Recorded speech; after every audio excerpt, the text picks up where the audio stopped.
Paz, graça e paz, boa tarde, Deus abençoe a todos. Estamos de volta com Romanos 8, versículo 26, que diz assim: Do mesmo modo, o Espírito nos auxilia em nossa fraqueza, porque não sabemos como orar. No entanto, o próprio Espírito intercede por nós com gemidos impossíveis de serem expressos por meio de palavras. Graças a Deus pela sua palavra, graças a Deus pelo Santo Espírito que por nós intercede, de maneira que nós não somos capazes de compreender ou de transmitir em palavras, mas aquele que sonda as mentes e os corações compreende perfeitamente a intenção do Espírito Santo. Nós temos um ajudador. Nós não estamos sozinhos. Esse é o texto base, Romanos, que foi usado por Charles Spurgeon, na verdade, em um dos seus sermões, ou em muitos dos seus sermões. Ainda falando sobre depressão, nós estamos aqui com outro material, Esperança Realista em Meio à Angústia, Zach Swine, é da editora Fiel. A editora Fiel, aliás, tem publicado ao longo dos anos bastante material interessante na área de aconselhamento, psicologia pastoral e essas coisas, tá? O autor usa como pano de fundo o material do Charles Spurgeon, pastor, pregador batista, tá? Ele viveu o Charles Spurgeon entre 1834 e 1892. Morreu jovem, aos 57 anos de idade. Um dos mais férteis pregadores de todos os tempos. Ele é o pastor da primeira mega igreja, tá? Para você ter ideia, a primeira mega igreja de que se tem notícia foi pastoreada por ele. Ainda jovem, ele foi convidado a pastorear uma igreja de 1.200 lugares, onde congregavam umas 200 pessoas. Em alguns meses, esse prédio não suportava o público que ia ouvir as pregações do ainda jovem Charles Spurgeon.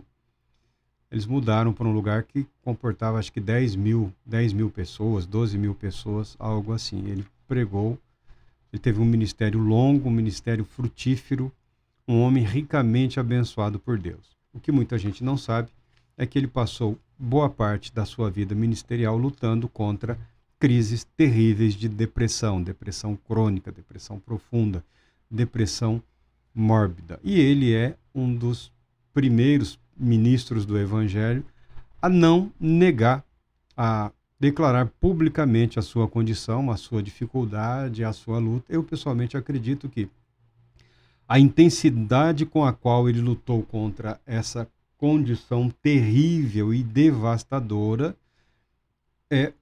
foi um dos gatilhos que possibilitou ao Espírito Santo usá-lo de maneira tão poderosa, tão rica. Tá? Um homem que nunca escondeu o seu sofrer. Um homem totalmente real, sincero, verdadeiro. Era um ministro do Evangelho, um pastor batista. Ele não era um artista, de púlpito. Ele não defendeu uma imagem, ele não defendeu uma postura, ele nunca defendeu um personagem, tá? Esse é o problema dos dias de hoje. As pessoas querem encarnar um personagem e viver aquele personagem. Então, penso eu que alguns deveriam consultar, não estou brincando, não estou falando sério, deveriam consultar um diretor de teatro para saber o momento de abandonar aquela personagem, para aprenderem o momento de evoluírem aquela personagem, porque alguns, é visível, estão totalmente, completamente absorvidos e presos a um personagem que eles criaram, nem são originais, e estão tendo dificuldade a sair do personagem, se confundem com o personagem. Isso também é um problema do mundo moderno, do mundo atual. Né? Todo bom ator aprende o momento de sair de cena e aprende também o momento em que o personagem que a ele trouxe sucesso o está consumindo demasiadamente. Na vida cristã, nós não devemos permitir isso, tá? Ah, mas o personagem é bom. Isso vai te destruir, isso vai te arruinar. A verdade é sempre o melhor remédio, é sempre o melhor caminho.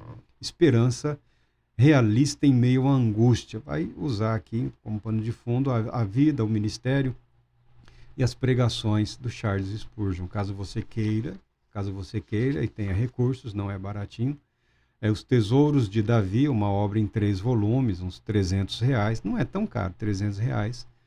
É o comentário dele sobre os Salmos, né? Sobre todos os Salmos, versículo a versículo. Ele levou 20 anos para elaborar esse material, Os Tesouros de Davi. Eu não tenho, né? E no momento não tenho interesse em adquirir, porque eu não tenho mais onde guardar livros nessa casa, mais um livro, e corro o risco de ser despejado, tá?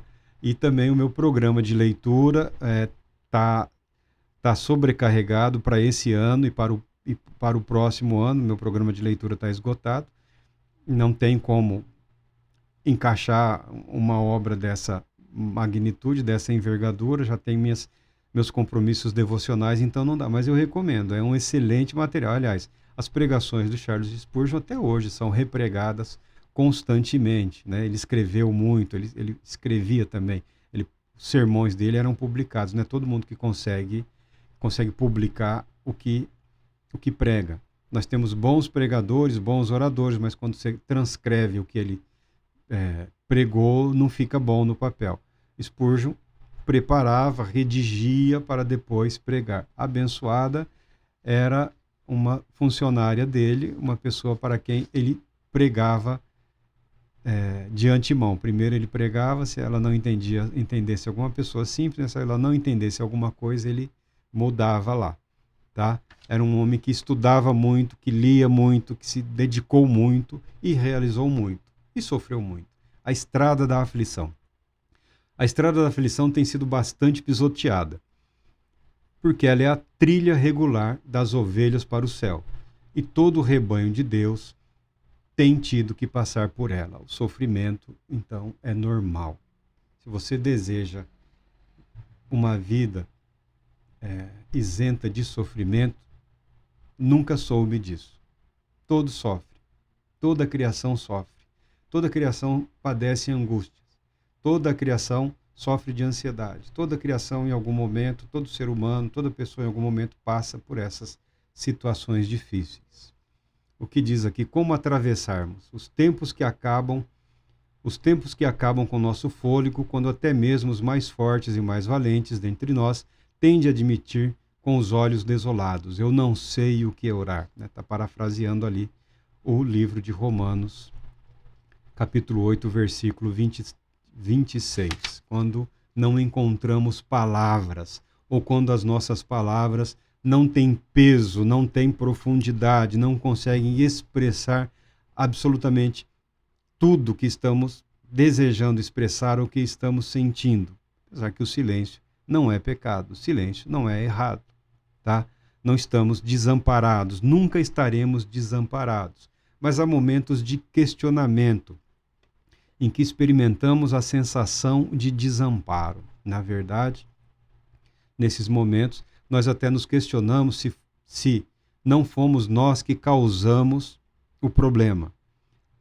Chegamos a conclusões de que só pode ser minha culpa, a culpa é minha, a culpa é nossa.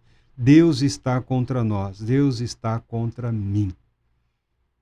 Perdemos o direito à ajuda de Deus. É a sensação de desamparo, a sensação de estar isolado da presença, do socorro, do amparo, do auxílio divino. É uma sensação extremamente desagradável. Muitos cristãos não têm sequer a coragem de dizer que passam por isso ou que passaram por essa sensação, porque os acusadores já vão gritar muito rapidamente: é o pecado, você pecou. Você não tem razão para isso, você não tem motivo nenhum para isso. Com certeza, igual os amigos de Jó que acabaram se tornando os seus acusadores, né? Os despreparados, aquelas pessoas que não servem para auxiliar, para confortar, para consolar, para edificar, são um peso. Tá? Você está com um peso, ele vem e joga uma montanha em cima. A culpa é sua, certeza. Vamos ver direito aí que nós vamos achar qual é a razão do problema. Algumas pessoas enfrentam por um período nesse quadro de depressão crônica, a sensação de estar isolado de Deus ou de estar desamparado de Deus, como se Deus tivesse se ocultado dele. Por isso que algum conhecimento doutrinário, conhecimento bíblico e escriturístico é muito importante. O conhecimento das boas doutrinas, o conhecimento das principais doutrinas, o conhecimento da Bíblia servem de apoio em situações como essa, porque a Bíblia diz que o justo viverá pela fé. E o viver pela fé não tem relação direta com o sentir, com a sensação, com o sentimento, com a maneira como que se expressa em nós ou através de nós a certeza, a confiança de que não, Deus é comigo, Deus está comigo. Quando a pessoa é isolada ou desamparada dessa... É uma emoção, né? Um estado mental desse sentimento, dessa convicção, o cristão muitas vezes afunda um pouco mais, tá? Ele se desespera um pouco mais. A sensação de desamparo. Diz aqui o autor, num sermão de domingo, Charles Spurgeon, ele inicia o sermão falando com a intenção de descrever os ajudadores nocivos. Ajudadores nocivos. O que é um ajudador nocivo? Aquela pessoa que não tem condições, não tem estrutura, não tem sabedoria, não tem conhecimento, não tem vida, não tem unção, ele só tem preconceito. Ele tem os preconceitos de fé, os preconceitos de vida, os preconceitos teológicos, os preconceitos doutrinários, tá? E ele, se for erroneamente procurado ou provocado, ele tem os conselhos nocivos, é o ajudador nocivo, que gostam de dizer para os deprimidos: você não deveria se sentir assim. Você não deveria dizer nem pensar tais coisas. Então, proferiu uma palavra em defesa daqueles que sofrem de depressão. Esse é o Spurgeon, pregando publicamente. Não é fácil dizer como uma outra pessoa deve se sentir e como ela deve agir. É o que fala. Não é fácil. Não é fácil dizer como uma outra pessoa deve sentir ou como deve agir. Somos diferentes, cada um de nós, mas tenho certeza de que há uma coisa em todos. Somos unidos em tempos de profunda agonia, a saber, a sensação de desamparo. Somos diferentes, cada um de nós, mas tenho certeza de que há uma coisa em que todos somos unidos em tempos de profunda agonia, a saber, a sensação de desamparo. Sentimos o desamparo, sim, e sentimos também a vergonha.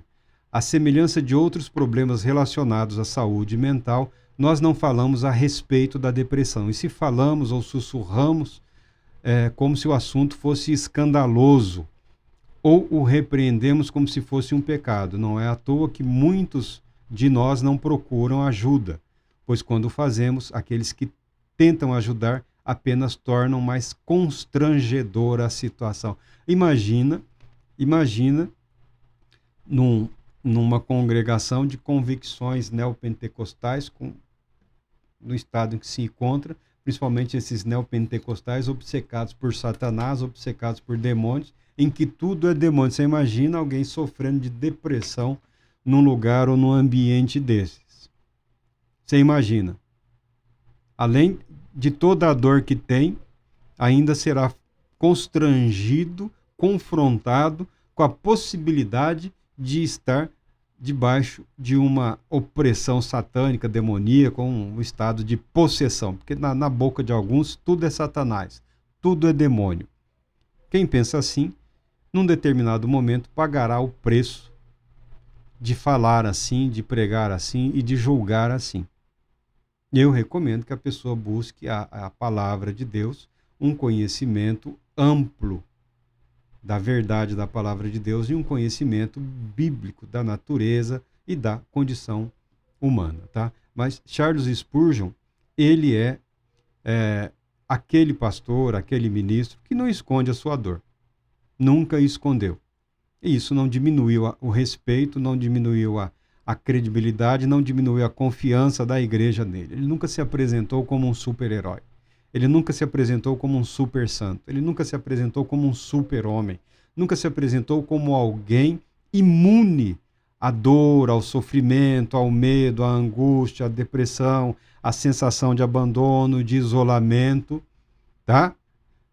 Não como muitos nos dias de hoje, em que se veem obrigados a apresentar uma imagem sempre otimista, sempre positiva. Não estou dizendo que a pessoa tem o direito de jogar os seus problemas sobre os outros. Não tem o direito de usar a igreja ou aquele que sofre, né, o que ela está sofrendo, jogar mais dor sobre o aflito. Não, estou dizendo que a maneira como ele lutou com a sua dor, com a sua aflição, foi inspiradora, foi inspiração e foi instrumento nas mãos de Deus para que milhares e milhares e milhões de vidas fossem abençoadas através da vida dele. Foi um instrumento, tá? E ele segue o seu sermão. Esse sermão foi após ele descansar uns 15 dias após o incidente sobre o qual nós falamos, né? Numa das reuniões em que já estavam milhares de pessoas reunidas, alguém da igreja, alguns falam que foi uma brincadeira, mas eu entendo que não foi uma brincadeira, que foi uma maldade, foi um ato covarde, ridículo, que provocou a morte de 7 pessoas e 28 gravemente feridas. Eu tinha falado mas não foram 7. 7 pessoas morreram, porque alguém gritou que a igreja estava pegando fogo, tá? Veja a tragédia, Alguém fez uma graça, uma maldade, causou pânico, desespero e 7 pessoas morreram e 28 ficaram gravemente feridas. E Spurgeon é uma dessas pessoas. Esse incidente foi o fator desencadeador, né? Foi o trauma que levou ele a uma condição de depressão crônica. Ele já tinha problemas de saúde, mas provavelmente alguma tendência a essa introspecção. Mas esse trauma foi algo que marcou a vida dele, o ministério dele, tá? Foi o fator desencadeador. Então, se você está procurando ajuda, se você está procurando tratamento quanto à depressão, ansiedade ou outras questões que diz respeito à saúde mental, não seja ingênuo. Não viva de literatura de ficção, não viva de romances religiosos, né? Tem um material aí muito famoso nos meios evangélicos, eu caracterizo como lixo. O sujeito é um escritor de romance, o sujeito é um escritor de ficção religiosa, de romances religiosos, ele não é um estudioso de profecia, ele não é um estudioso das profecias bíblicas, ele não é um estudioso de escatologia, ele é um escritor, ele é um pensador rasteiro, superficial, que usa algumas ideias, alguns conceitos escriturísticos e muitos do paganismo, da mitologia grega antiga, tá? Fez uma lambança lá e é um excelente escritor. Mas para isso, para água com açúcar, tá? Para entretenimento, para divertir, para repouso, não é sério. Tem um livro aí que fala de temperamentos aí. Eu cheguei na igreja, me deram aquela coisa, eu li, falei, mas o que é isso? Eu falei, eu li, tá vendo, é uma bênção, é muito bom. Eu fiquei arrepiado, eu fiquei horrorizado até hoje eu tenho aversão a essa mistura de horóscopo, de mitologia grega, de filosofia grega, com impressões de textos específicos da escritura, de pseudodoutrinas e tal. Eu tenho aversão, porque só vai piorar a condição da pessoa que, aflita, ansiosa, busca ajuda, se depara com aquele lixo, com aquela porcaria, tá?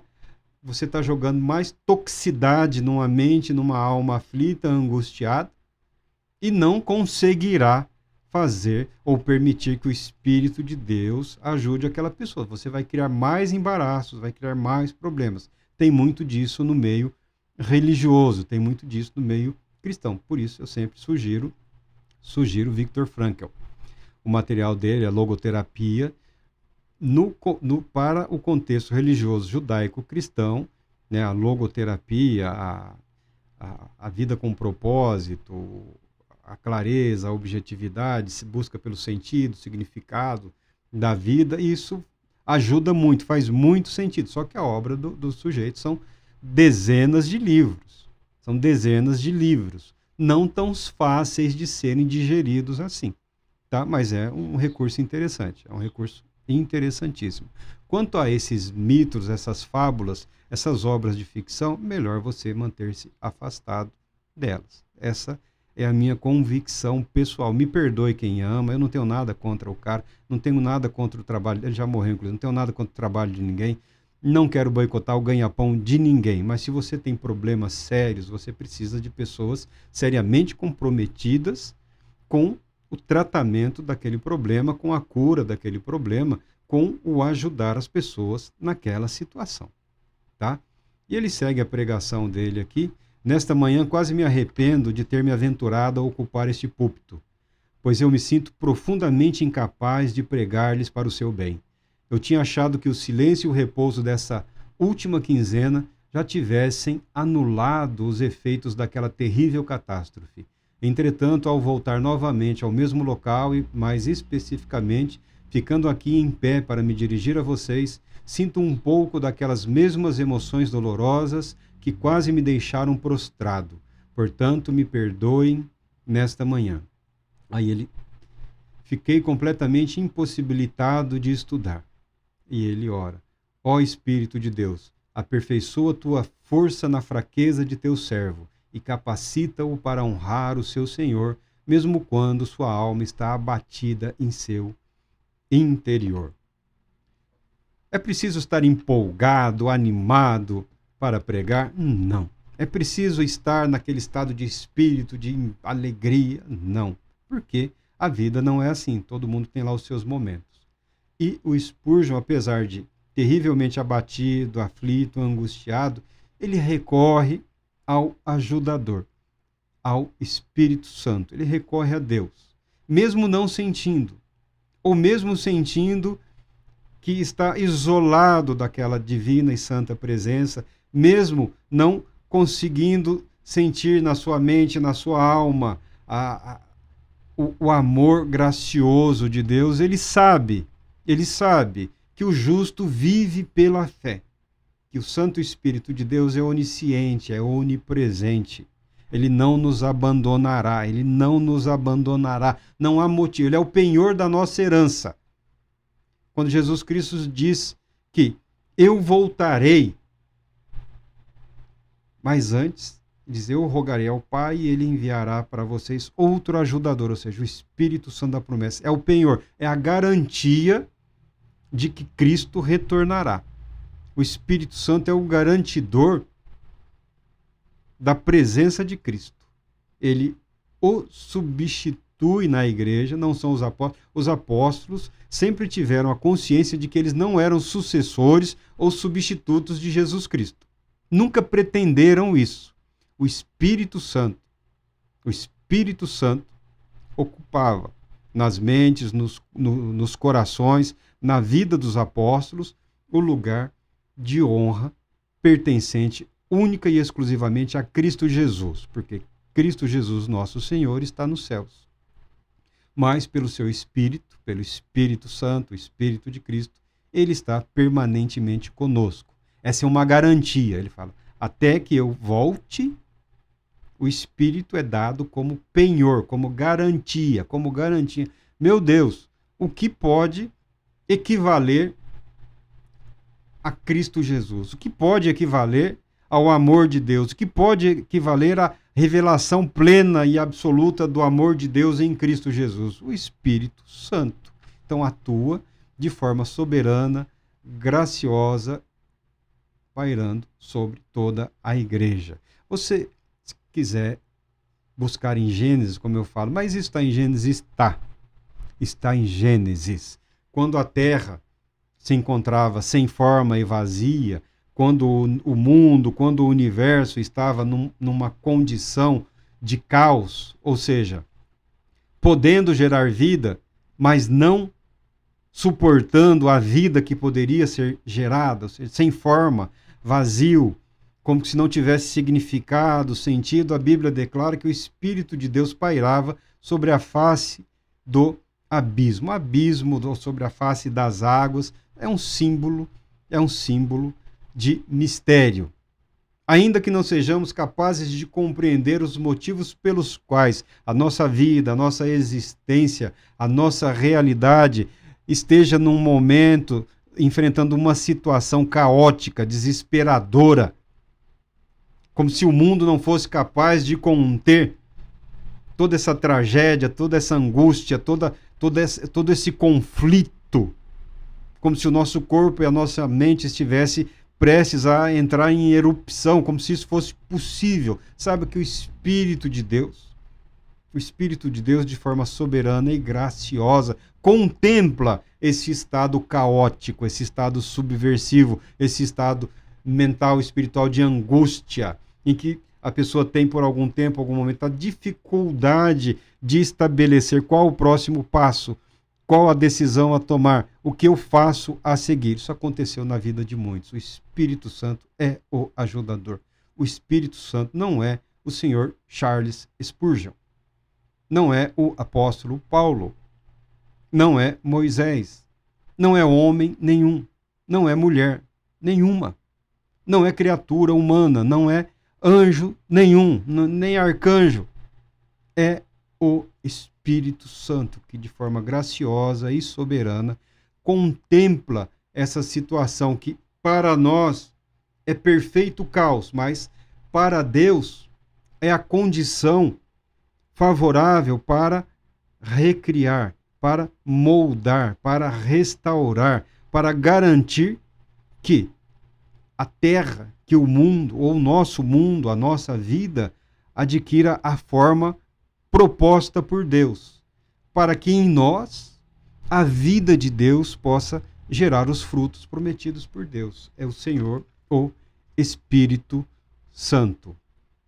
O fato de um cristão proeminente tenha lutado contra a depressão e dela tenha falado tão abertamente, convida-nos à amizade com um companheiro sofredor. Ele fala de Jesus Cristo, o servo de Deus Altíssimo, o servo sofredor.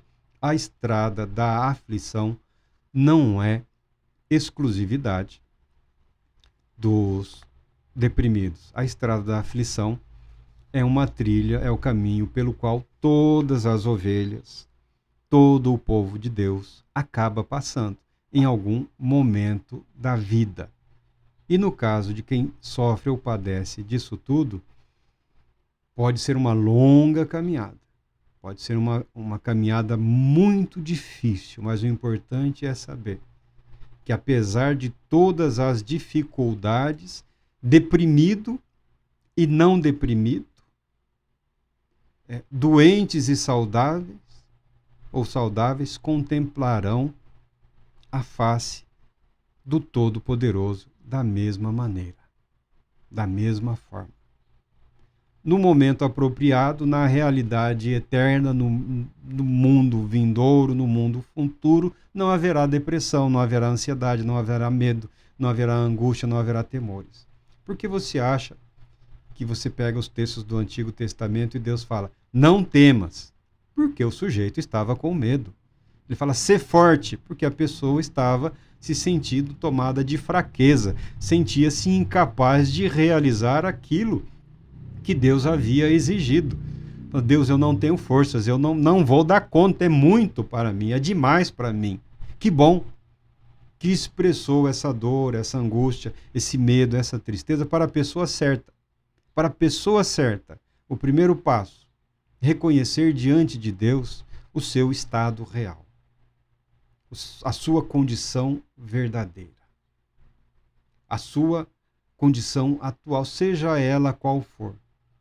Diante de Deus primeiro. Para Deus primeiro.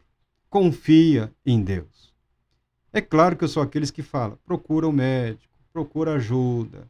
Olha, tem recurso, o medicamento ajuda, o psicólogo ajuda, a terapia ajuda, a atividade física ajuda. Vamos usar uma metáfora das artes marciais agora. Né? O pessoal fala que a vida me deu um tombo. Então aprenda judô, aprenda jiu-jitsu, aprenda a sobreviver no chão. Você foi derrubado, mas não acabou. Você vai ter que continuar lutando. Então, aprenda a lutar numa condição ou situação desfavorável. Marcos, você está mandando as pessoas praticarem artes marciais? Não, eu estou falando para as pessoas aprenderem que não acabou só porque você está sofrendo.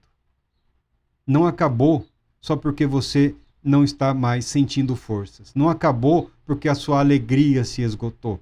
Não acabou porque você está tendo dúvidas em relação aos compromissos que você estabeleceu com Deus. Não acabou porque a enfermidade ou a morte alcançaram a sua casa, a sua família, os seus amigos, os seus irmãos. Não, não acabou. É parte da caminhada, é parte da jornada. E ficar prostrado indefinidamente não vai te ajudar em nada, mas eu estou sendo sufocado. Você sabe muito bem nessas lutas aí que você aprende a resistir e a sobreviver. Mas em algum momento você vai sofrer o ipom, vai ser dominado ou ser finalizado. Em algum momento todos nós seremos finalizados, meu irmão. Em algum momento a vida nos dará o golpe fatal, o golpe final para todos nós, a menos que sejamos a geração que será contemplada pela gloriosa vinda do Senhor Jesus.